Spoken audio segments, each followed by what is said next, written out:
Game over, man. Game over. You're gonna need a bigger boat. Why so serious? I am Iron Man. This is a tasty burger. Welcome to the In Session Film Podcast. Welcome to this podcast review for May 5th, 2025, and I'm JD Duran. And I'm Brendan Cassidy. Hey, thanks for joining us, everybody, for this conversation. You know, Brendan and I are already two misfits, but it wouldn't be a Marvel conversation if we didn't bring the whole gang together. And we couldn't fit the entire In Session Film team here, so we decided let's at least bring on one more. So joining us for this conversation, one of our team members at In Session Film, Shaurya Chawla. Shaurya, welcome back to the show, my friend. Thank you so much for having me, guys. It's such a pleasure. Yeah.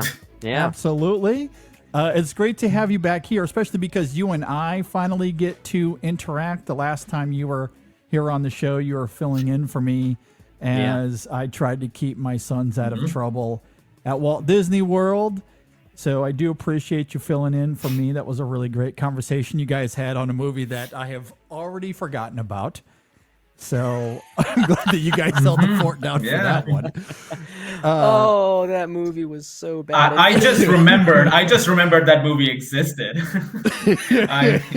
Technically, a bit of a slight tie-in to the movie we're about to talk about, at least given the filmmakers behind that movie. Perhaps. We might talk about that further a little bit. Perhaps we'll get to that at the end of the conversation. But yes, it's great to have you here for a film that we will remember at the end of the year in some way, shape, or form.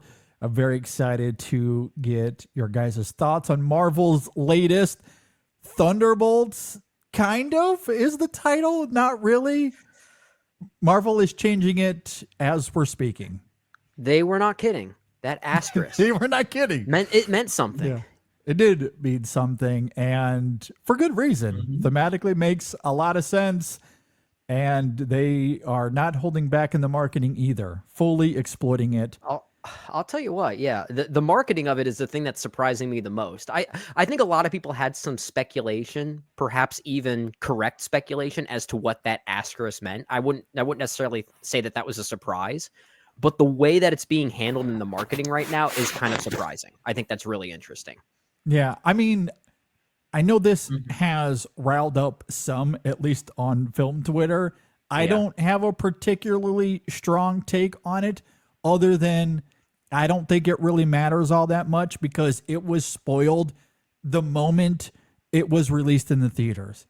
Oh, yeah. There were viral tweets giving it away Thursday and Friday night. Nothing is sacred anymore. Unless you avoided Twitter or social media completely, it was probably spoiled for you anyway.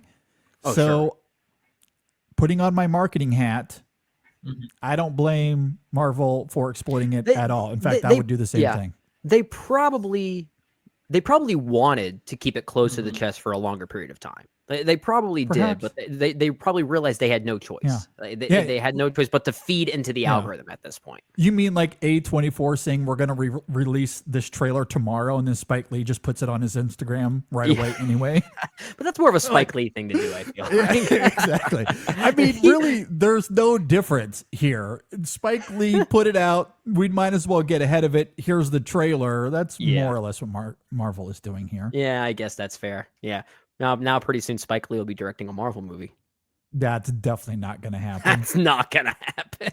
For sure, not going to happen. All right, as we get into Thunderbolts, that's what we're going to call it for this conversation anyway, until we get to the end, and we'll talk about spoilers and those post-credit scenes. However, before we get to Thunderbolts, I do have a question. I want to put a little pretext out there. And really, this is more so for Shaurya than me and Brennan. Longtime listeners of the show know where we stand on Marvel. But I do want to bring some context to this conversation. So where do we sit on Marvel? Perhaps the MCU at large, but phases 4 and 5, where we sit right now. Let's go ahead and give our thoughts on that. some context leading into Thunderbolts. And we'll start with you, Shaurya. What do you think about the MCU? Where are we right now? They said something when Phase 4 dropped. It was kind of the cool down phase after Endgame. Just getting these characters recentered and sort of a real time processing period. And I kind of like that. I bought into that. I was like, all right, fair enough, because you're looking at these characters after those events, especially with unfortunately with real world circumstances with Wakanda Forever. I think in that phase, I was like, there's some shakiness over here, but I kind of like some of the things that you're doing and where you're going to set up these characters for where they're going to go next. And that time the shows were also coming out, like WandaVision and Falcon and the Winter Soldier and Loki. And there were some highlights over there too. My sister actually texted me after watching this movie, and we were talking about this, and we both kind of realized we were very split on Phase 5, because there were things that worked, and then there were a lot of things that didn't work. And I felt very mixed about this. This is my least favorite phase of the lot, I think, because it started with Quantumania. I did not love that particularly, and I think it's just gotten worse as it's gone on time. Because it doesn't feel like it added nothing, did it, to the entire again sad circumstances, tragic circumstances, unfortunately surrounding that as well. But even so, in the grander scheme of things, now it does make the movie that much more inconsequential. Exactly. It's just a very unfortunate situation all around with that one. But then Secret Invasion was not something like that. And I forgot that existed. Oh my gosh. And that was probably the worst one of the lot, project-wise. So, and it's a show that, if you just look at it narratively, huge stakes, big game changer, and it just falls flat in the MCU. And it's like, nobody cares. Nobody acknowledges it either. But then there were things like Guardians 3, Deadpool and Wolverine, Daredevil Born Again just now. There are some highlights over there. And so, there's some good stuff. So I think I'm just 50-50, basically. Yeah. Okay. You said something interesting there, at least regarding Phase 4 and how Marvel tried to approach this, that this was a bit of a very deliberate come down after Endgame as a cool down. Use those words, cool down. I think that's a very fair assessment. It seems like that was their intent by keeping things a bit more small scale, focusing on some of the anti-heroes, the B-level heroes, I guess you can say, not necessarily the highest of levels. But with all of the content they were churning out, it had such an adverse effect. It was not a come down at all. No, absolutely. And even recent outlets have started to publicize how Kevin Feige himself has had his wings kind of clipped by those higher ups at Disney, and how he basically couldn't oversee every project anymore, to the point that apparently people were chasing him down in the hallway just to get answers on things, and that he would be so distant from any set visits or any guidance on any of these various shows or movies that were coming out in phases 4 and 5. So it was too much. It was too much, and they couldn't handle it. And I think they're finally recognizing that, which is great. I think as a result, that's why Phase 4 has been very flawed, to say the least. I think I'm with you, Shaurya, in the sense that I think Phase 4 consistently from beginning to end was perhaps better than Phase 5. But I think Phase 5 had higher highs, but also lower lows. Absolutely. I think it's interesting. There was recently a tweet going around, people quote tweeting it, talking about what their favorite film and maybe even least favorite film was from Marvel Phase 5 specifically, which was 6 movies, if I'm not mistaken. And it's kind of hilarious to me that the disparity between my favorites from Phase 5 and then my least favorites from Phase 5 is kind of gargantuan. There's a chasm. There's a chasm there. There's a huge chasm. There's very little that's middle of the road. It's either among the worst they've ever done or among the best they've ever done. And I find that so wild that this is the level of inconsistency that we're playing with. I know it makes no sense, but like Deadpool and Wolverine, I really like. But then I went to Brave New World, and I'm like, oh, this is not as good. This is a step down. But it was a very big one too. That's an interesting one. I don't want to get too off topic here, but I'm one of the few that likes Brave New World more than Deadpool and Wolverine. Fair enough. Can I make you really happy really quick? I did buy an action figure from the movie. So Oh, there you go. There you go. Nice. So, I needed an excuse to buy a Sam Wilson, so there you go. Hey, it's good decorative stuff. I love it. Yeah. I'm more or less in the same boat as you guys. Marvel has clearly been rudderless, and that has never been more indicative than Kevin Feige's comments over the last week. And it's almost like stock investors shouldn't be making choices as far as art goes. But that's the world we live in, and we got to keep them happy. So we got to force all this nonsense onto Disney Plus. So they've been a bit rudderless. I will say, though, despite how all over the place 4 and 5 has been, there have been some pretty good movies in there. I thought Phase 4 was more consistent than it gets a lot of credit for. It didn't have many highs. Spider-Man No Way Home is probably that for me. I loved Eternals more than a lot of others did as well. I love Eternals. There are some good movies in there. Some good movies in there. I thought WandaVision was excellent. Loki was excellent. I thought on the whole, while it was clearly a bit all over the place, there was consistency there. At least I would argue so. 5, for all the reasons you guys have mentioned, there's been a bit of a chasm between the best and the worst. I don't know if that chasm is quite as wide for me as it might be for you guys, but there's certainly a gap there. There's no doubt about it. And perhaps what's most exciting, or at least with what we have speculated for a long time as far as Thunderbolts and where we stand, where we are currently at, we're at a crossroads in the MCU. They've clearly been sputtering out. They've needed some big wins. And we've talked forever, Brendan, the last few months about how Fantastic Four, Thunderbolts, is this going to rejuvenate the MCU?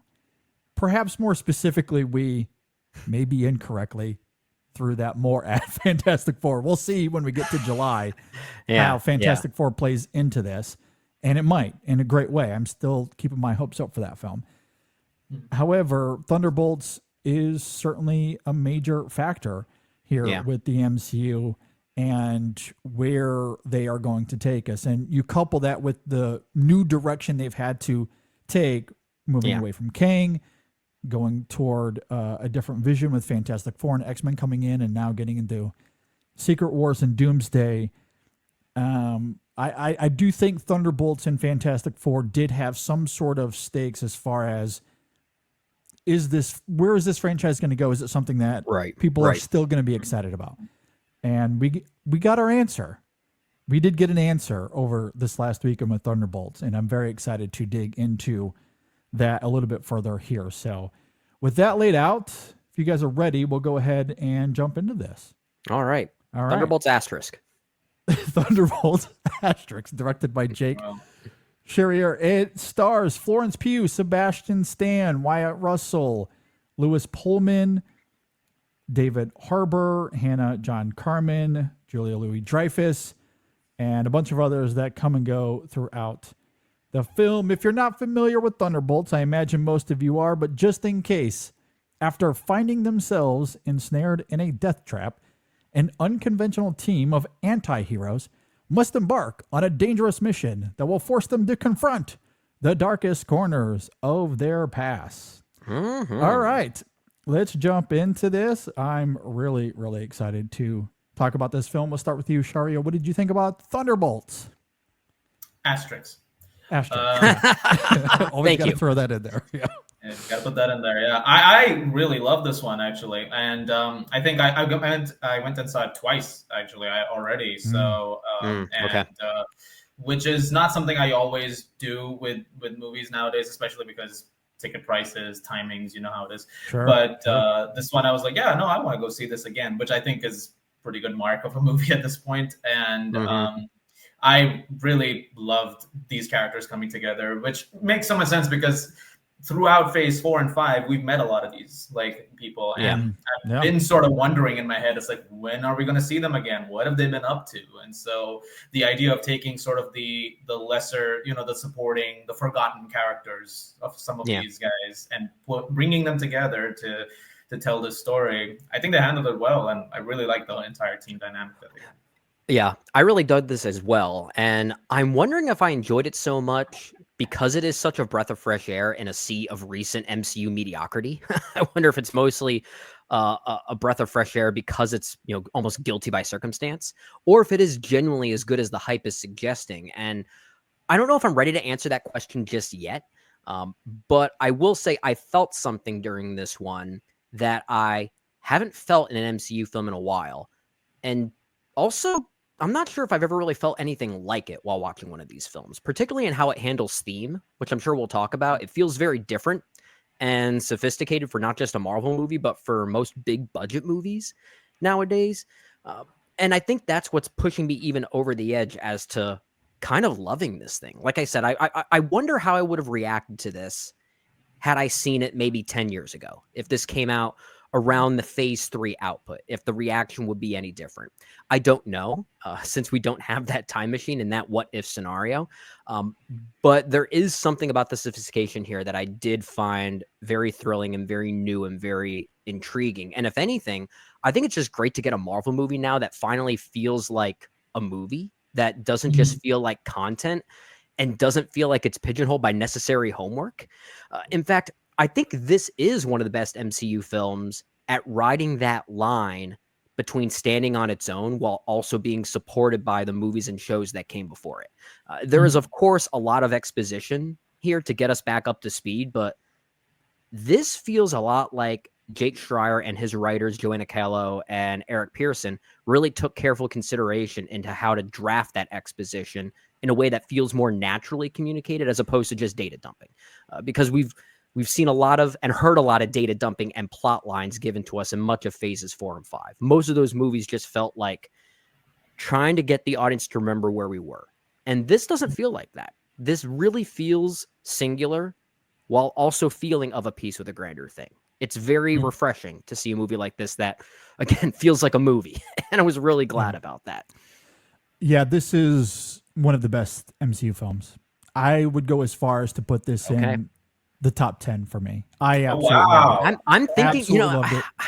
I'm kind of close. I'm kind of close to that. More than I think I have this currently at number 9 on my MCU rankings. I think I got it at entirety of the number. MCU.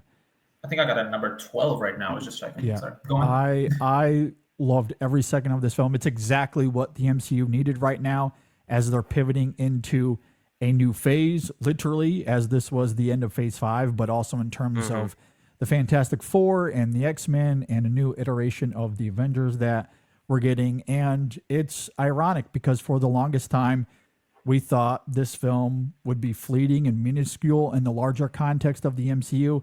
And yet it's anything but that. It not only introduces a major player like the Void, but it has some of the most emotional stakes we've ever seen in a Marvel movie. The way it subverts the Marvel formula in that final act, to your point, Brennan, it's something we've really never seen in the MCU before.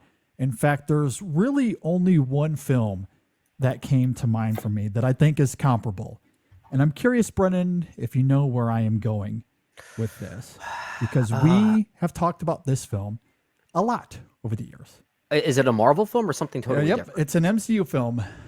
Okay. It's an MCU film. Because the way this film treats its central theme and its central metaphor as almost like a character, not even almost like a character. This is a character. I've never seen a movie like this, personify its central metaphor in so many different ways. I mean, the first one that comes to mind is maybe Captain America Civil War in the way it utilizes guilt. America Civil War. 100%. That's exactly what I thought about when watching this movie. That is a film that has one of the best villains in all of the MCU. And no, I am not talking about Zemo, although I love that character. The real villain of Civil War, as Brennan eloquently articulated there, is guilt and heartache and the deep human volatility that comes with those emotions. It's what drives the choices of every character in that film, from Stark to Rogers to Zemo to T'Challa to Bucky to Wanda and even Peter. Pretty much every character on some level displays guilt or heartache, and it's not only affected them profoundly, but it's driving their actions. And that same duality is at the core of Thunderbolts, but this time as it relates to loneliness and trauma. There's no traditional antagonist here. Valentina is obviously puppeteering everything, but she's not a physical threat that our heroes have to fight. If anything, she's more like a Zemo in how she sets in motion a series of events that ultimately has collateral damage externally and internally, which is the brilliance of this film, because sure, there is some physicality to how the third act plays out, but most of the battling that takes place is all internally. It's all emotionally rooted. It's about combating trauma and loneliness, and how the film goes about doing that is extremely poignant and moving, especially thanks to Florence Pugh and Lewis Pullman, who are both stunning in this film. Honestly, they give some of the very best performances in the entirety of the MCU, and I don't think it's particularly close. No, I'd agree with that. Also, thanks to Sun Lux's score, oh my God. This film might be a top 10 Marvel film for me. That score is a top 5 Marvel score for me. Wow. I think it is incredible. I absolutely love the music to this film as well. Its approach fundamentally, and I think, Brendan, you nailed it as far as how this film is able to hold up well on its own while being supported by the films and TV shows that came before it. I think that is this is the way to do very true here. This movie, it helps by seeing those things, but this is not homework. Absolutely. And using its emotional context the way that it does is absolutely evocative here. Yeah. It's incredible. Yeah. And there's a lot to talk about there, especially with, I want to go back to the way that the film utilizes theme and the way it utilizes trauma and depression. We see so many movies these days utilize trauma as a thematic device and an emotional tool, and sometimes it works. We see it a lot in horror movies these days, right?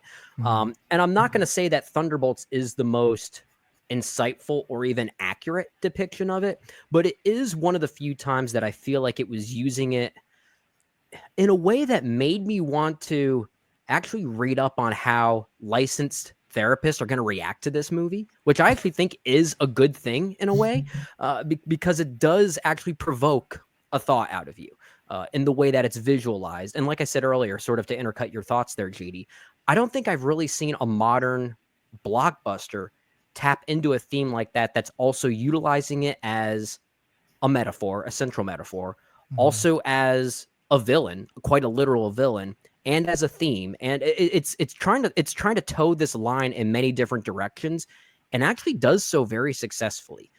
In fact, after seeing the movie, I did wait a couple days because I didn't think it would be publicized just yet, but I did start to go out there and see, are there any think pieces on this movie already from licensed therapists and psychologists?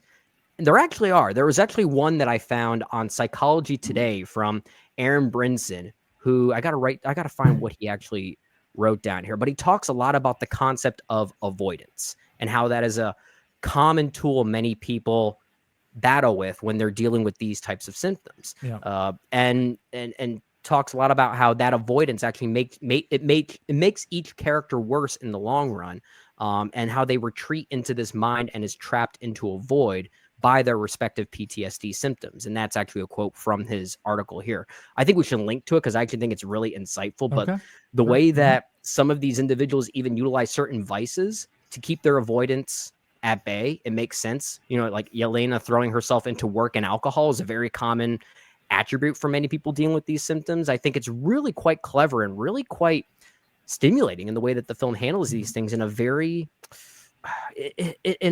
sincere way, which I was really, really surprised by. Yeah. You know, I agree with that. I also really like that it didn't necessarily try to shy away from some other things that it was dealing with, especially when it came to this idea of finding a purpose and, you know, just feeling like you're floating through a lot of things because of all of those things that are piling up upon you when it comes to the work that you're doing, and dealing with the mental health, deteriorating with these situations, and like especially when it comes to Yelena and Walker, like you get some insight into them because you see their rooms in the void, if you will. And it's very clearly the moments that you're seeing, the isolated moments. There's always this pain attached to that, which is of having an opportunity to have more people around you, and yet shutting them out. Like in Walker's case, it's his family. In Yelena's case, it's at first it's her friend, and then it's also just her family in general. And the final act, which I'm sure we'll get to later. We don't have to get to it now just for not getting into spoilers too soon, but the way it visualizes that, as opposed to just a third act climax like most of these Marvel movies do, the way it visualizes that whole shutting out effect that you're talking about there, Shaurya, I think is really quite effective.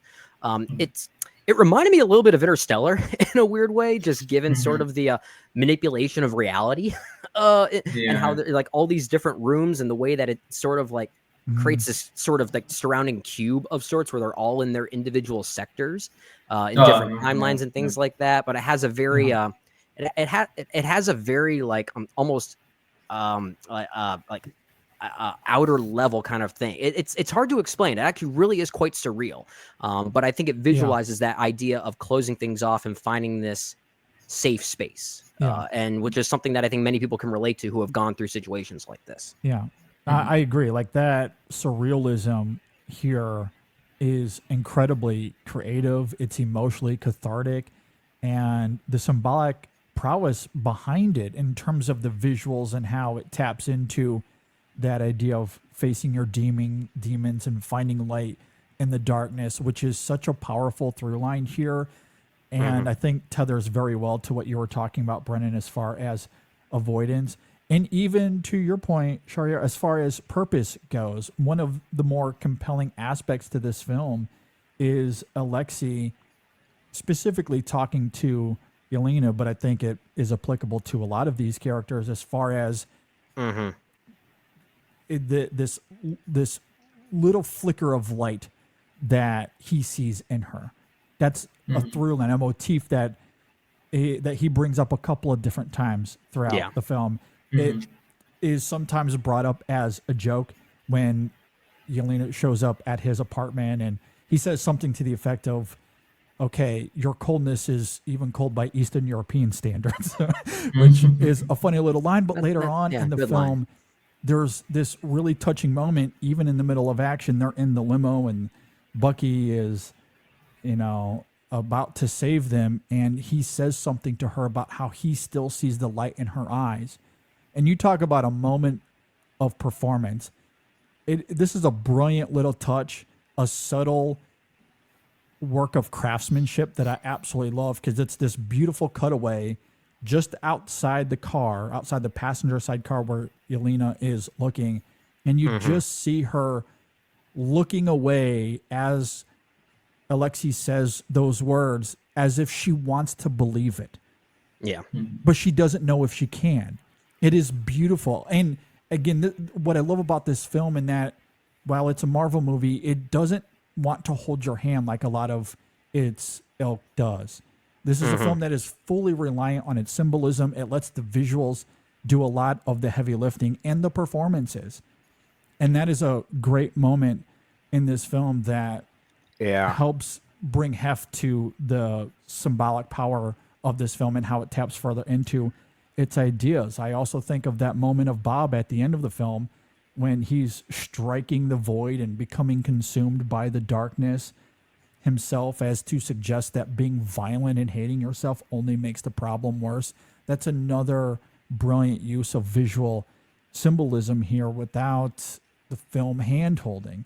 And I don't care how schmaltzy it sounds, but what follows as far as Yelena and the group comforting each other there in that moment.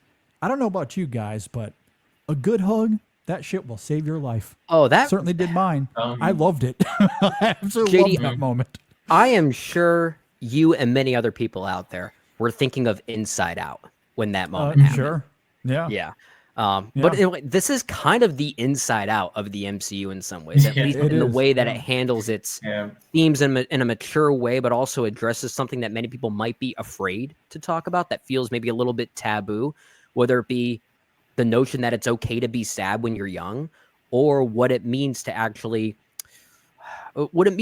find comfort in company when dealing with certain issues like PTSD and trauma and depression, and how bad it is to push it down to the surface and find various vices to disguise how you're feeling, and how that's really just a short-term band-aid as opposed to a long-term solution.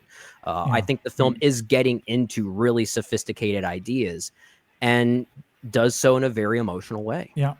And I think one of the more brilliant touches to the film, and we can talk further about this as we go. I do think structurally the way this film is set up is that it is a clear juxtaposition to that first Avengers film. There are a lot of parallels to the Avengers. I was here thinking we can that the talk structure, about. it flows pretty similarly. Very Yeah. much so.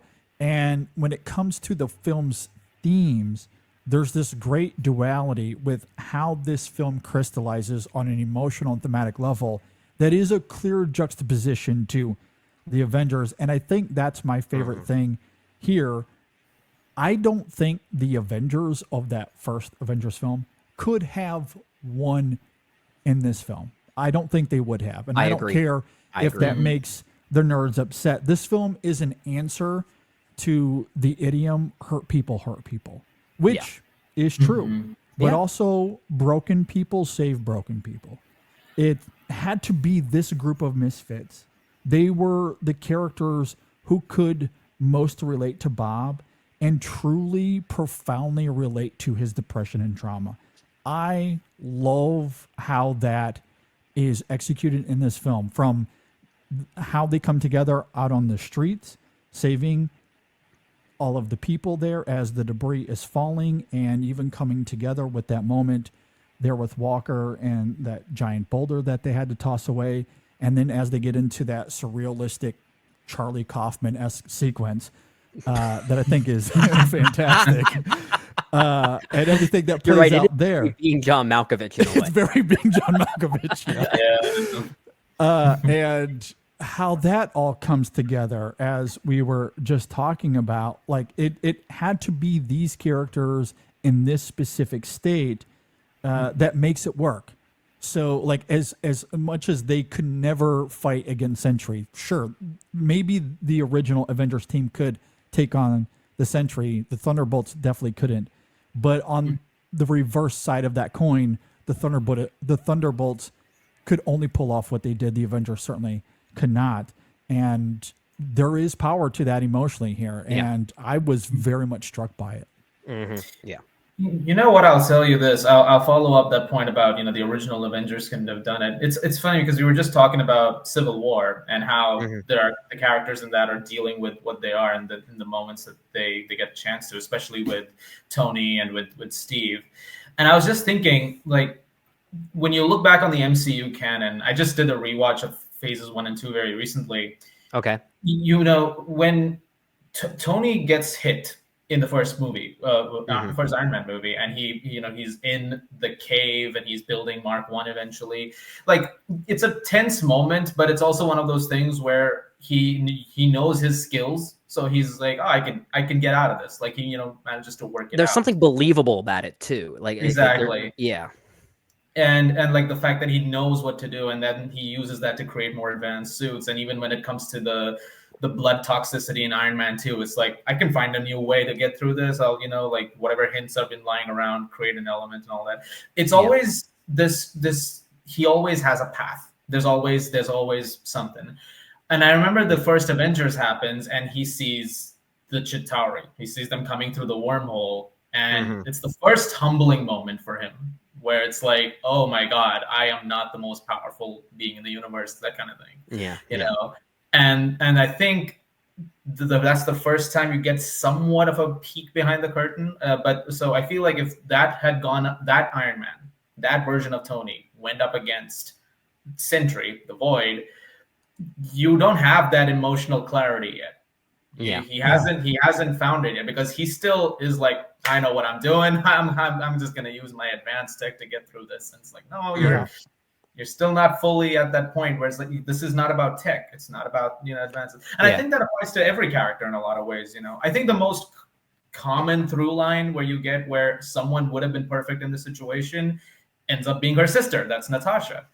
Because both of them have a similar moment in the first Avengers. She had it, Natasha did, and Yelena over here, where it's like we both have just so many regrets and so much red in our ledgers, and just wanting to turn over a new page, find something else. Yeah.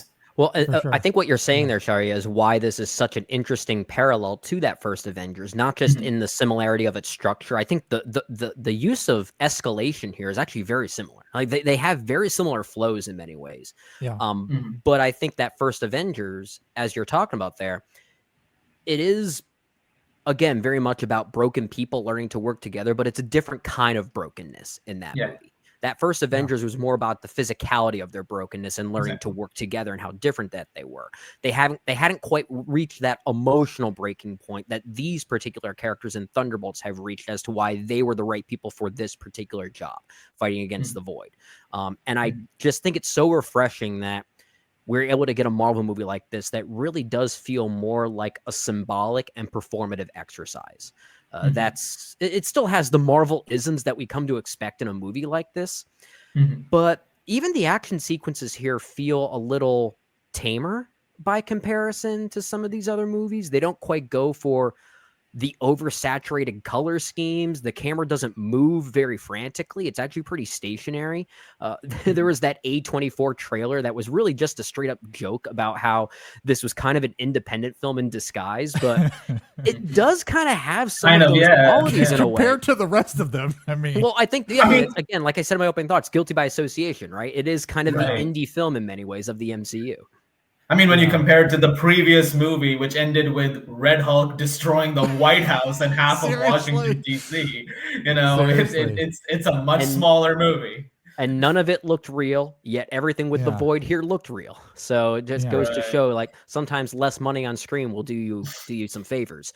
Well, we even had the Celestial from Eternals in Brave New World. Remember that, like that big warship sequence. Yeah. Sometimes we don't need big things. Small things actually mean big things sometimes. I mean, what I love about this film is that its action, despite, I guess, some of the larger framework of that final act, the action here is so minute in the grand scheme of things. You get that one action sequence at Val's bunker or whatever it's called, and that is all rather contained and it's contained, but space. But it actually looks choreographed for once. Yes, it looks great, and again, there's Avengers parallels to be had there. That's their Shakespeare in the Park moment, if you will. Yeah. And then later on, you get the Terminator 2 sequence, which is, it has these ebbs and flows as far as nice background there, character motivation goes. And, but even that sequence, again, like leading to that moment, right, as they're being followed there in the limo, that whole sequence is still emotionally rooted until the action picks up there a little bit. And then, of course, Bucky gets involved there. And then there's everything at the end of the film, and I'm hard-pressed to even call it an action sequence because it's more so these characters wrestling with their trauma than it is action-oriented. Yeah, really the only quote-unquote action scene in the climax is maybe the fight sequence that kicks off the climax. That fight with Sentry, which is in Avengers Tower. It's honestly maybe the goofiest looking sequence in the movie, but it's kind of meant to be goofy. It's kind of meant to emphasize how overpowering Sentry has become. Like it's actually meant to call attention to the ridiculousness of it, to the absurdity of it. And it's also, again, going back to the Avengers parallels, that's where the film gets the most Avengers-y. Yeah. And I think harking back to that visually makes a lot of sense there. But once the Void comes into the picture, it's all about how doleful the film becomes at that point. And I love how the film is able to channel that visually, because there is a stark quality to the visuals that I do really love here. and the performances and the emotion of the film does such a great job of maintaining that brooding dolefulness that I think is really great for all the reasons we talked about earlier. So I love how contained this film is. There really isn't a whole lot of action. When there is action, it's in small bursts, but primarily it's almost an indie drama masked as a big budget superhero movie. And I just kind of love how the film plays with that formula. Again, harkens back to that Civil War formula that I loved a lot. And while this follows the blueprint, I do think there is one big difference in that Civil War, like in that film, guilt creates an overt conflict that separates our heroes into these varying factions, and they ultimately become victims of that emotional volatility. What I love about Thunderbolts is that it's all internalized. It is the antithesis to Civil War, where depression and trauma is something that brings these characters together, and through compassion, they confront the nightmares that's been haunting them in order to save each other, which is to say trauma and loneliness isn't a villain. It's not an antagonist in the same way that I think guilt is exploited in Civil War, but rather it's an emotional mechanism that crystallizes in unity and closure. So as much as it taps into the Civil War emotional undercurrent, I do love how it is the other end of that coin at the same time. And again, like how that balances out the little bursts of action we do get here. It's incredible. I love it. Everything just feels like catharsis more so than punching the other person in the face. That's really the key difference there. I think the performances here are really the big reason why it also works so well. It's also why this film doesn't feel like it's necessary homework when compared to some of its other counterparts that preceded it. There are all these characters we've seen before, Ghost, Walker, we've seen them before. And of course, it certainly helps to have seen their backstories in, let's say, Falcon and Winter Soldier for U.S. Agent Walker, or with Ant-Man and the Wasp and Ghost and what her backstory was. But there's still a lot going on here in their respective performances that fill in the gap. Like there's actually a lot of nuance and a lot of trusting in that nuance to make all of those things work. And it's why that sense of introspection that you're talking about, JD, is felt here. There's a lot of trust going into really how this is basically trying to function as a movie and not an episode. And that's the big difference here. Yeah, I just wanted to point on one thing as you were mentioning earlier about, how it's not about, a punching movie. It's more about helping each other, saving one another. I also really like that in the finale, when things do start going down with the Void, they're more focused on saving everybody on the street. When debris is falling from the building, they're trying to block debris, get people out of there. They're trying to move everyone out of the, like a crashing car. Bucky deflects it with his arm. And, I just really like the emphasis on wanting to make it about, using their shared experiences to help rather than just to try and be like, well, let's try punching again. There was something weirdly cathartic about that. I mean, like in some of those sequences we knew were coming because they were part of the marketing. They were part of the trailers. So we saw Bucky deflecting that giant van, saving those people behind him. But the way it's integrated within the narrative, the way he shows up, because you kind of forgot about him for a moment, the way they all return and actually join forces to lift that boulder, it's weirdly cathartic. I found myself kind of emotionally wrapped up in just those simple gestures. I agree. I agree. Like, I love how it's, again, less about action and them fighting some sort of traditional antagonist. And the one little brief moment we get, they utterly get their asses whooped. And I love how that works thematically here. And in the aftermath of it, it's not about them being the Avengers. It's about them coming together. And ultimately, the film uses that togetherness as they begin to fight their trauma and the, Kaufman of it all.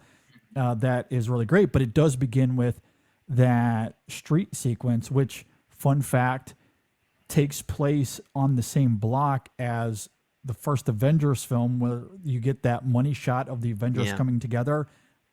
That moment with the boulder, same block on the other side of Stark Tower. which Yep. again points back to the duality of this This film. is the yin in and yang terms of it all. Absolutely. It's Yeah. brilliant. I just think that is a really great touch here.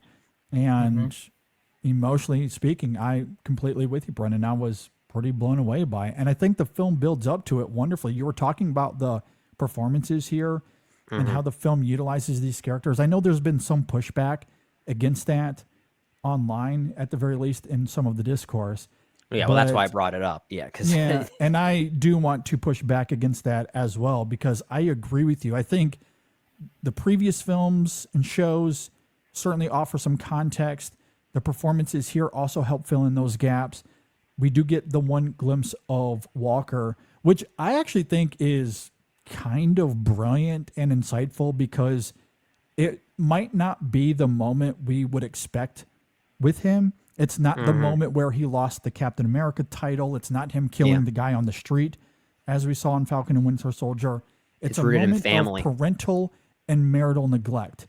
The fact that that's his deepest shame is incredibly poignant, Well, I think. it's not even just that. It's the way that his vision concludes when he's brought Yes, back to that reality. close-up shot, oh my God, yeah. That close-up shot, but also where he's standing. I Yeah, don't know yeah. if the film's intent was to like allude to a potential suicidal tendency I because think of it that. is. I think it absolutely That's was. kind of Yeah. bold for a movie like Yes. this. I Well, think yeah. it very much was. No, In fact, on second viewing, I picked that up even more because I was like, he was gonna jump. Like it's Yeah. very clear. Yeah. Because It even is. Yelena's like, Walker, what the hell are you doing? yeah, And it's like, exactly. yeah. And given the pseudo conflict between them, Yeah. it says something that Yelena is the one to point that out. But I do think that was a really brilliant moment here. We don't have to relitigate Bucky's past and trauma. That's obviously all over the MCU. So I'm glad that they didn't have to redundantly go into that again.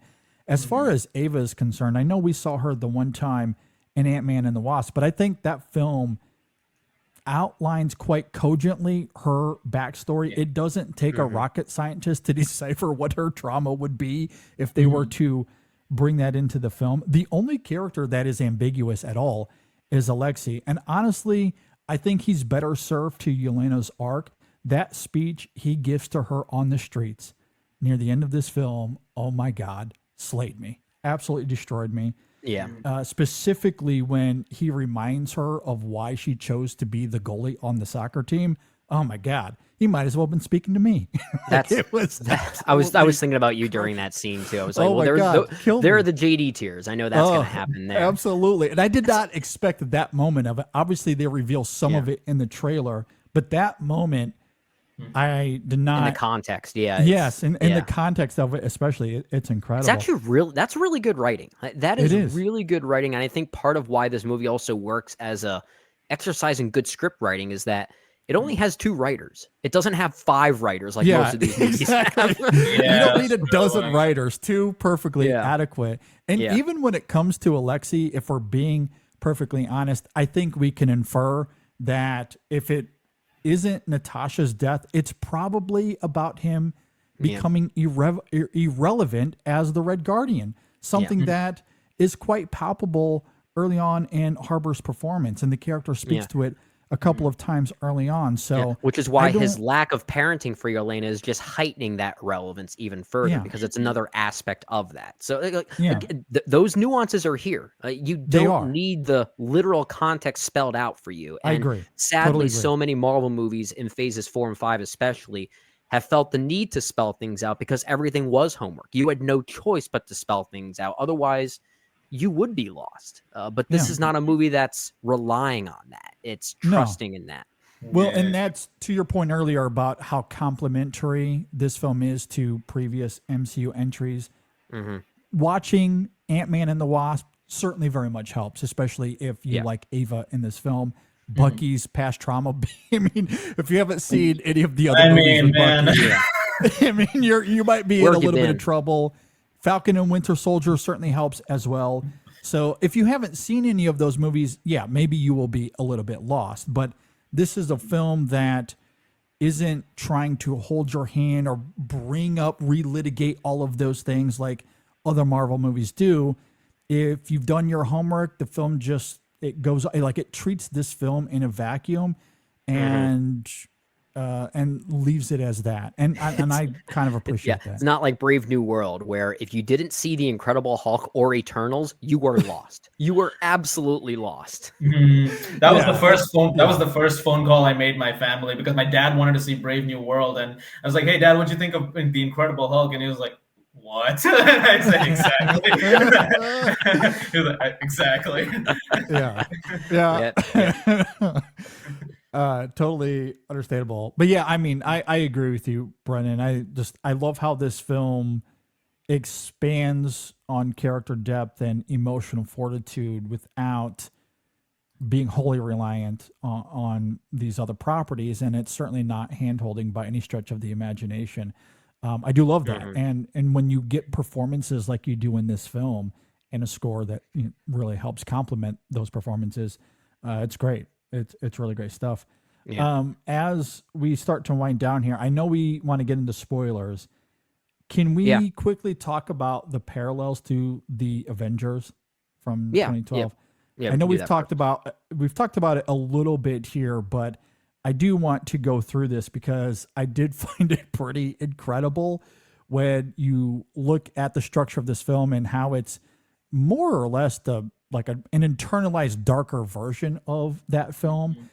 I don't think it wasn't at all random that Valentina is the one that bought Avengers Tower, and that is something that was brought up in which Spider-Man? It was before No Way Home, was it Homecoming. not? It was in Homecoming. Yeah. Homecoming, yeah. I was going to say, it's been a while. Like that tower was up for sale a long time ago. Yeah. And we finally get an answer to it all these years later. So of course, the most obvious example is the scene in the tower near the end of the film with Val even making a drink as she mocks the Thunderbolts, a la Tony Stark there with Loki.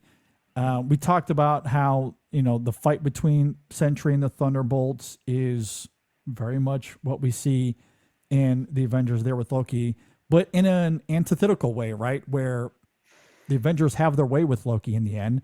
And in this instance, Sentry has his way with the Thunderbolts. That whole sequence begins with the Thunderbolts coming up the elevator, whereas in the Avengers, they go down after defeating Loki. We talked about the scene of the Thunderbolts rallying and saving people. And in the midst of that, you have the moment of Alexei flipping Yelena into the air, which parallels Captain America doing the same thing to Natasha in that film. Yeah. Which I thought was really interesting. We talked about the money shot, how that's on the other side of the building from the rallying moment with the Thunderbolts. The Shakespeare in the Park moment, we get that in this film as well. I love how the parallels of this film work in conjunction with the film's themes. That first Avengers is all about elite heroes and gods coming together to save the planet, where this is about characters that are broken and struggling and barely getting by each day, coming together to save themselves as much as they're saving New York, which I think is incredible. And I'm sure there's more parallels to be made. I don't know if you guys have. I have one. I have an interesting one in the Avengers. When Stark Tower is coming on, Tony calls it a prototype. It's still a work in progress. This building is a renovating work in progress. It's just one of those tiny little details. Similar stages. There you go. But it's not even just those literal comparisons that we're making here. I think I mentioned this earlier, and I think someone on Twitter verbalized it in this way. So I have to give that individual credit, but I don't remember who it was exactly.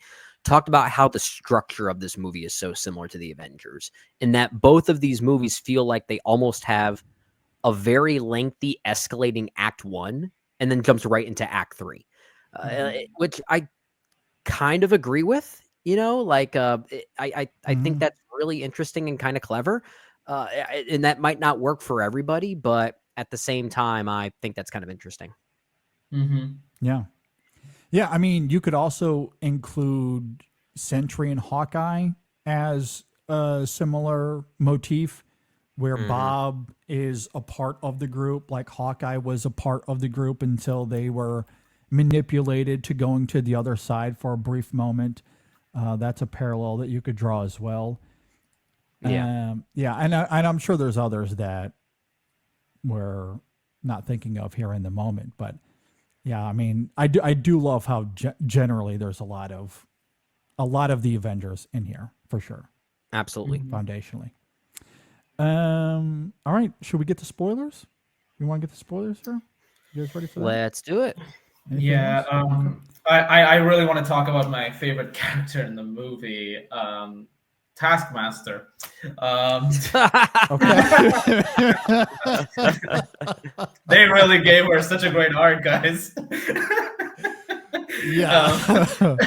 Yeah. I was sitting when watching this with one of our other writers, Max Vincent, and Yeah. I remember when she showed up, I was like, her arc is so good in this, bro. And there was They totally James Gunned her like he normally does, like the way he tries to treat character arc conclusions with a sense of surprise. I mean, sadly, we all knew what was going to happen because the marketing was very, I should say, not very cryptic in how she's being utilized in this movie. I in a way, it is kind of unfortunate because if you remember Black Widow, the way that character was handled, there was a tragic nature to it. So to see the conclusion of Taskmaster here relegated in such a way is a little bit unfortunate, but I do think it is kind of fitting in a way, given what this movie is going for, at least what I feel like it's going for. Because in a way, I feel like this movie is calling attention to how the MCU as of late just hasn't really been working. There are little allusions here and there, little jabs, if you will, of, you know, like Yelena saying in the beginning of the movie before she jumps off that building, maybe I'm just bored, which is how a lot of people have felt about the MCU as of late. Or Yeah, sure. the whole backstory of her youth soccer team and how it involved a girl taking a poop on a field. I feel like that is in many ways Marvel acknowledging the after effect of phases 4 and 5 in some ways. So maybe the treatment of Taskmaster is yet another example of that sense of subversion and trying to, you know, kind of rebrand the MCU as to something it used to be as opposed to what it's become. So I feel like if they're going to do Taskmaster dirty like that, the only way to do it is in a movie like this. I feel like that's the only time I can forgive sort of an action like that. It's honestly the only part of the movie that I would criticize quite heavily. It's the only part of the film that doesn't work for me. I mean, I noted earlier, I love this film. Obviously, it's in my top 10.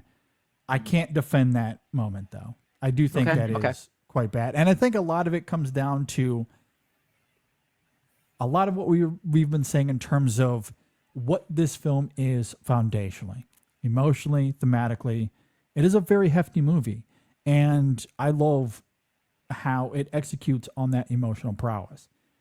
Given the writing of that character, what we know about her, how she is depicted in Black Widow, for that character to end that way, I think completely undermines what this film is about. It wholly juxtaposes it, emotionally speaking. It makes no sense whatsoever. They should have left that character alone or included her as part of the group. I don't know if Olga Kurylenko just wanted to get out of the contract. I don't know. I don't know what the backstory is. Sure. But that's what it felt like to me. I need to get out of this movie. I don't want to be in this movie. Get rid of me as fast as possible. And that's how they included her in here. Because otherwise, it makes zero sense given the rest of this film. And its dolefulness. Like that, to me, it's totally antithetical. Yeah, does not fit at all with the rest of what the film's trying to accomplish. How long was this movie in development? It may have been one of those cases where Olga signed on to it and then had other obligations and couldn't finish the final product that was being worked on. So they had to rewrite that character. I don't know. So it could be one of those. I don't know. Yeah, I don't know, but that's what it feels like to me. There was some sort of behind the scenes conflict that made her need or want to leave that project. I don't know.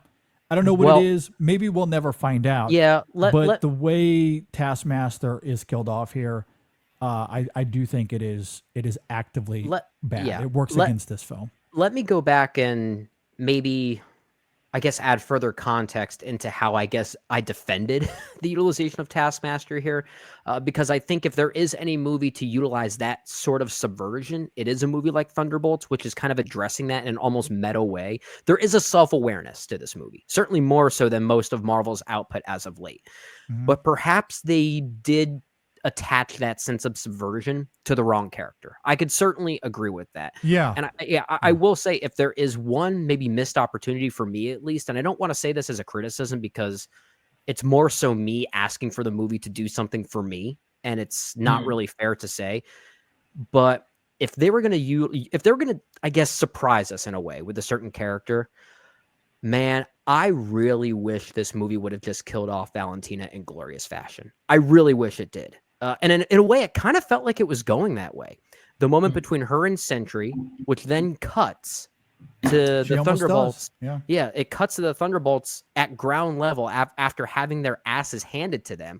I could have sworn we were going to hear a scream in the background and Valentina was just going to fall to her death. Like, it was edited in such a way that I felt like it was almost building to that.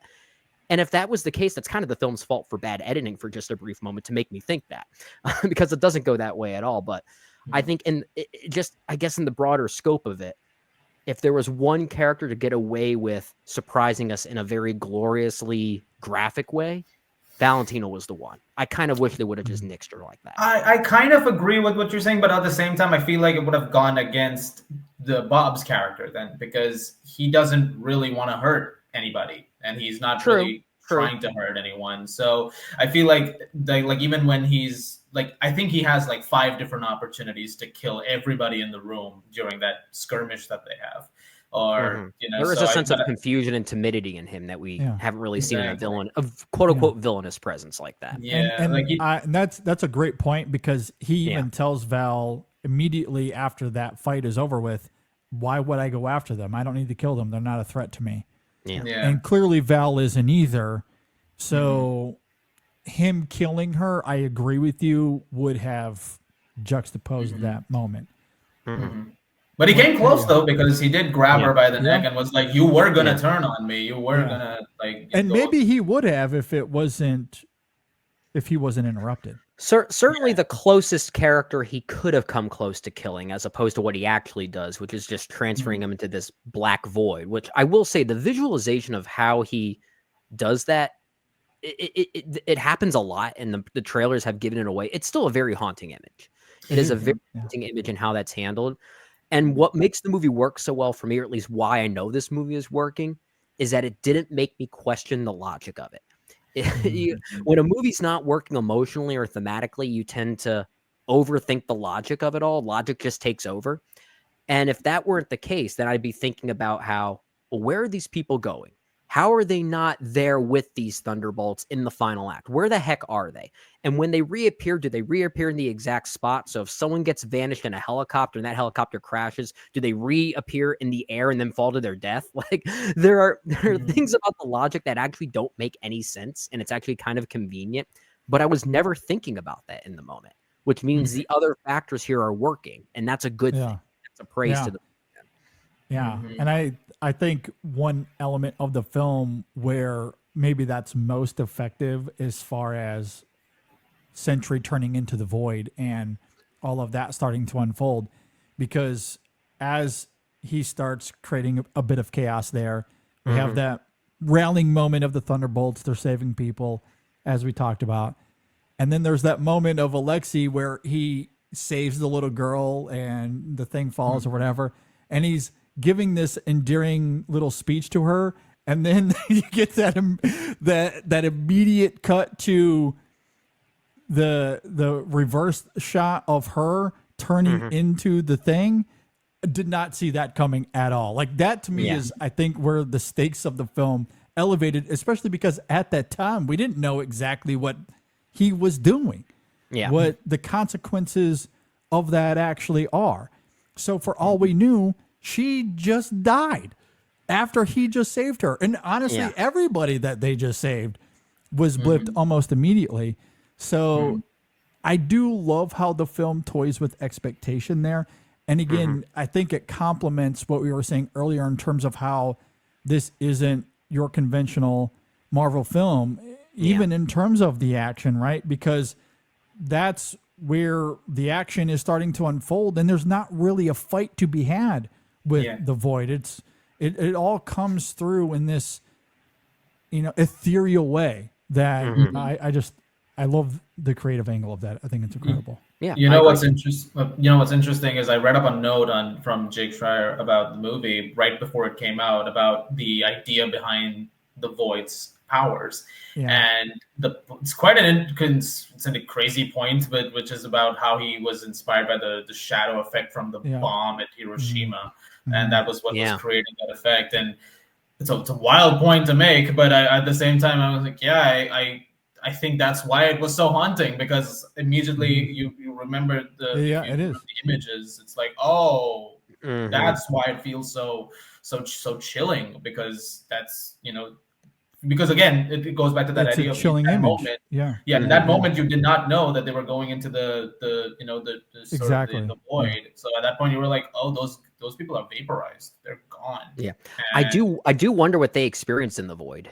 Now, and again, this is logic kind of taking over as we talk about it further, but it's not as important. But at the same time, I do wonder, did they go into their own respective dark places in their own respective lives in a way? Like maybe it's like they're. I think the film makes that very clear early on. That little girl just watched her math teacher over and over and exactly. Yeah. Don't know what a 4-year-old's trauma is, but it's probably something like that. 2 + 2 is 5. I failed a math test again and again and again. Exactly. I know. If it was my son, who's a little older than that, he's 9, his worst trauma would probably be not getting to ride one of the rides at Disney when he wanted to, and he screamed his head off. Or maybe he's that spoiled. Breaking his VR game or something like that. Exactly, yeah. So minuscule. I miss the days of being that innocent. I know, right? It's but yeah, no, I do love that about the film. Like how it handles that, I just think is brilliant. All right, we're going a little long here. Should we talk about the post-credit scene? We want to talk about that as we finish up here? I guess before we do, let's go ahead and say this movie is actually called The New Avengers. We haven't said The New that Avengers. Yet. Yes, it is.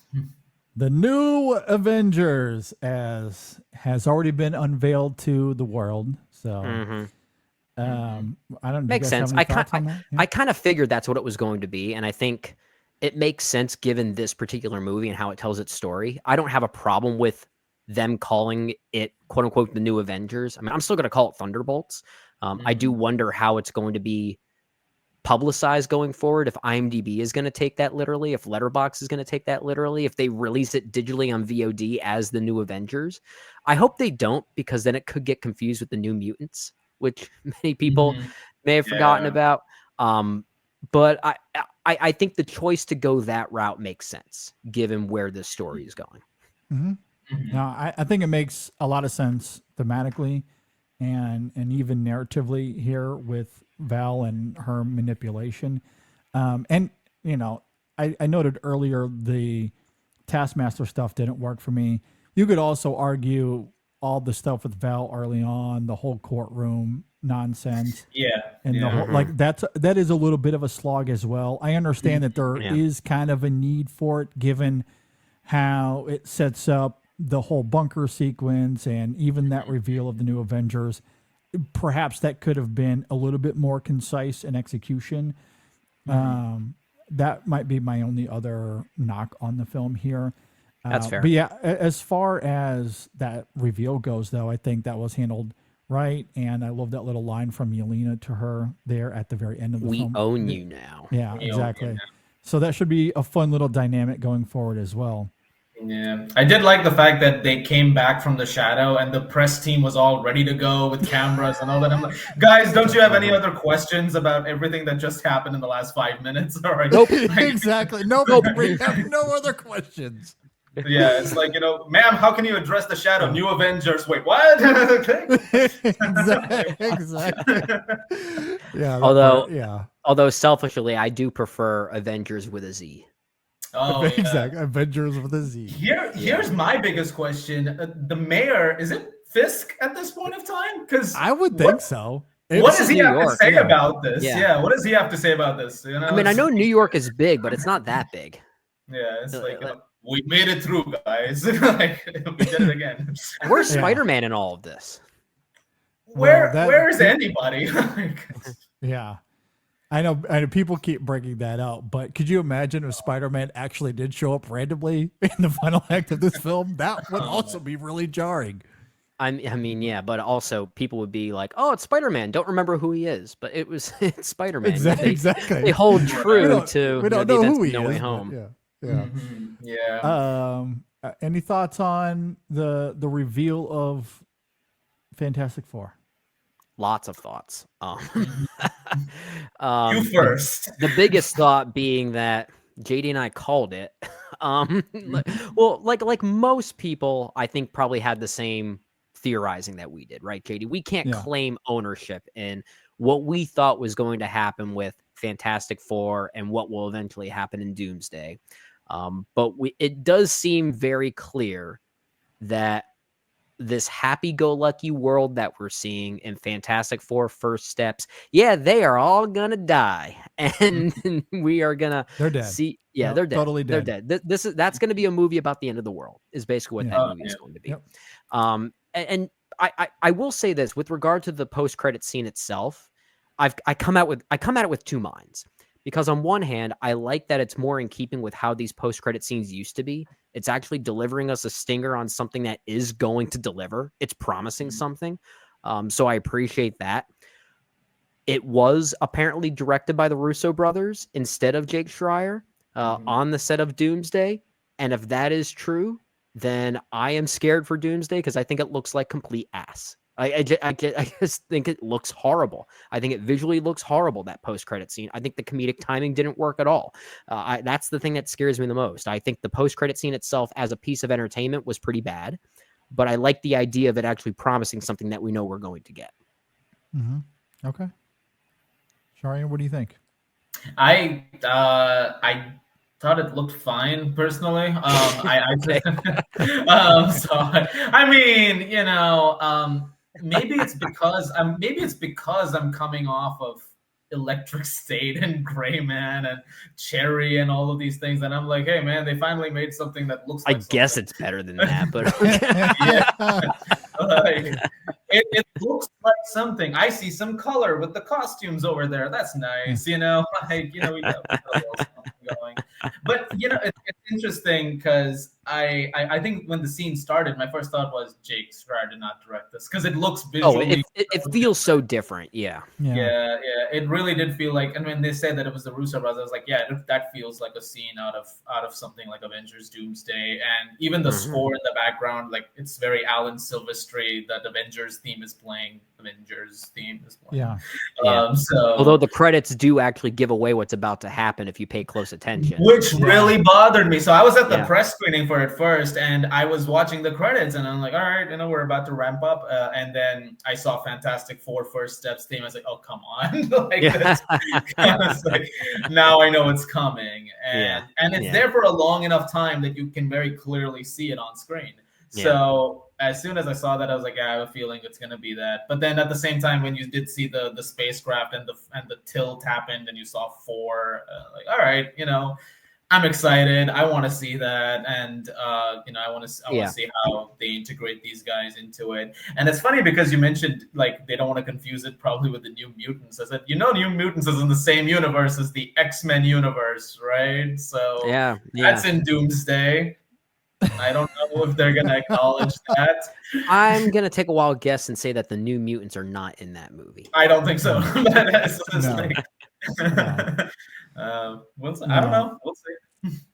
Yeah, I mean, honestly, I sat there and watched it and just nodded and okay, I somewhat expected that to happen. Yeah. Like there wasn't anything about it that surprised me. I will admit I didn't really focus too much on its visuals. I was mostly focusing on what it was going to do, what reveal what it was going to give get us here. Yeah. So I don't know if I have a comment on it as far as that goes. Although I will say, to your point, Brennan, I do think that the comedic back and forth is a little jarring, given what we had just witnessed for the last 2 hours. That was noticeable. That's a good point. Yeah, it could just be maybe the timing of it isn't necessarily bad. It feels so out of place, and given the movie that we just saw. Yeah, it is disconnected for sure. Yeah, if that's a scene that is actually in Doomsday, and we've seen this before, Marvel has used these post-credit scenes that are just taken directly from the movies that are coming. Yeah. If that is in Doomsday, maybe it'll make more sense in context of that film. I don't know. Maybe. But I agree, in comparison to Thunderbolts, though, it is a little weird. Generally, though, and maybe it's because we have talked about this pretty recently with Fantastic Four, and given what we were expecting and theorizing out of that film, when it is revealed that's who it is, then I was like, okay, that just confirms what we had already thought was going to happen anyway. I was maybe a little surprised they gave that away, but at the same time, I don't necessarily hate that we're in an era where Marvel is being obviously brazen about their marketing. And it's not just what they did this last weekend as far as revealing the new Avengers as an additional title here. They revealed the cast of Doomsday, which included all of the Fantastic Four characters and the Thunderbolt characters, minus Taskmaster. So we knew that she was not going to make it out of here, or at the very least, she wasn't going to be in that film. So even coming into Thunderbolts, it's like we already had an expectation as who is surviving, who isn't. Same thing with Fantastic Four. I guess with Fantastic Four, the idea that world is going to explode still gives that film, even though we know how it's going to play out, some stakes, given the gravity of it all. Oh yeah, it could still bring us in emotionally. Just because we know what's going to happen, it can still stimulate us, and that's what I'm hoping it does. And that's what I'm hoping it does as well. So. I kind of admire that Marvel is being wholly brazen here. Like they're and I think it's because ultimately it comes down to this. They're not treating you like you're dumb. They know that you're expecting certain things to play out anyway, given that we're leading to Doomsday, we're leading the Secret Wars. You know that Fantastic Four is going to be a part of that. You know Thunderbolts is going to be a part of that. Why are we pretending here? That is ultimately Marvel's approach, and I don't hate that. I don't hate that either, because they're at least finally giving us something that we know we're going to get, right? Yeah. Most of these post-credit scenes in phases 4 and 5 have kind of felt like Kathleen Kennedy announcing a Star Wars project and then it never happening. Yeah, they're dead ends, really. Yeah, like even though in some cases we have seen some continuation on them, but I feel like Marvel has been, and maybe this is less so on Marvel and Kevin Feige and more so on Disney, they've been treating their post-credit scenes like they would an announcement at Comic-Con, which is not the way to go about it. They were focusing on the, didn't see that coming. Oh, that's a surprise. That's cool. As opposed to organic continuations of these stories. And that's what I like, even though I didn't love the filmmaking of this stinger, I like that it's more of a stinger and less so a rug being pulled from under your feet. Yeah. I appreciate that. That's a great point, because there's certainly a few out there that are either really ambiguous or we just don't know what's happening. I think of the one at the end of Doctor Strange. So we know that there's going to be an incursion, but what's that all about? Like there's still been, like, we don't know where that's going to go. Is Doctor Strange going to show up at the end of Fantastic Four? Because I think there's going to be an incursion in that film. Is that the one that he was talking about? I don't know. Even apparently even more inconsequential now, the post-credit scenes, both of them for Eternals. Yeah, exactly. Oh my gosh. Yeah. Which I think actually showed the most promise, that I was most interested in. Yeah. I guess we're getting no continuation from those. I mean, I don't know. I know. I have no idea, especially because the second one set up Blade. So it's and Blade seems to be exactly. And Blade, dead in the water. I have no idea. That's not For me, Blade has become the new No Time to Die, where I remember that got delayed due to COVID and a bunch of stuff over and over again. And I remember my friend was like, "Are you excited to see it?" I said, "I won't believe it's out until the opening credits roll in the theater." Yeah. That's how I felt about Avatar. The sequel, there you The go. Way of Water. Oh, yeah. The Way that of was Water. delayed for a decade. Well, And that's how I feel about every Star Wars film coming out now. Exactly. Right. Yeah. Exactly. So I buy a ticket and I go inside and I'm like, I'm still not convinced. And if the movie actually starts playing past the previews, then I'm like, all right, it exists. Now we'll watch. So Yeah, that's exactly. me Yeah. with Blade now, where it's like, if it ever happens and if there's ever like a screening or like when it's coming out and they're like, all right, you can come and watch Blade now. It's like, can I? Okay, like, I are know. you sure? Everyone goes Yeah. to the theater, they all just get rickrolled. And Yeah. Yeah, Like, I don't know. Yeah. Oh, Yeah. wait, here's another one. Thor: Love and Thunder. Hercules, I guess, is out there somewhere. Yeah. yeah. Yeah. Okay. played by Brett like, Goldstein. It's like that's actually really clever casting there, and I guess that's not happening Yeah. either. yeah. Who knows? He's out there somewhere. He's trying to get Thor and love. I Yeah. guess. Are we going to get a So, payoff to that? I don't know. Yeah. Which, to your point, Brendan, it's good to see something that we know is actually happening. Nothing It's gonna happen. it's very reminiscent of how Phase 1 treated their post-credit scenes. Because Yeah. at the end of what was it, Iron Man 2 is when we got Agent Coulson digging up Thor's hammer. And the Yep. next movie was Thor. We knew Thor was coming, but it was still kind Mhm. of exciting to see Thor's hammer because that was our first glimpse into it.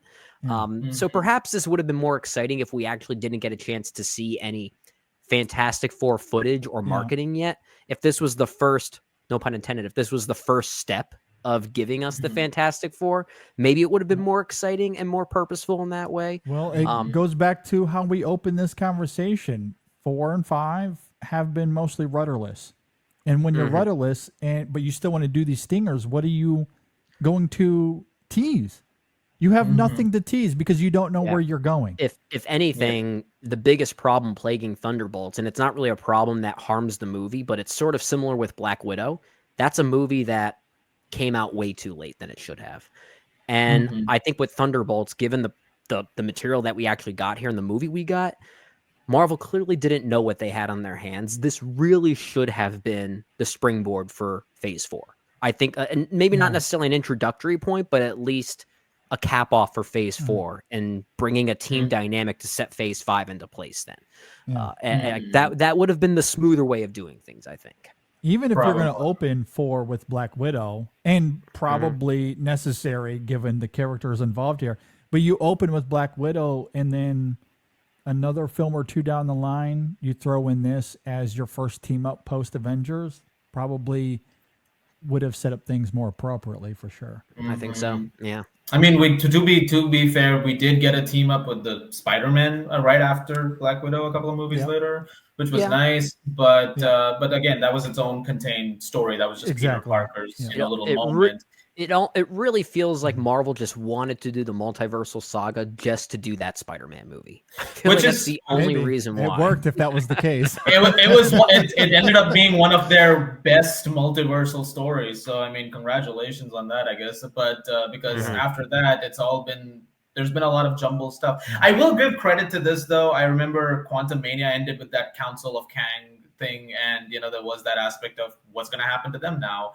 And if you watch Loki season 2, they do kind of talk about how after Loki sort of held the timelines together, they started going after the rogue variants of Kang and taking them down one timeline at a time. So it's very likely that after the whole Victor Timely thing, they fixed up that thing, sort of the TVA internally.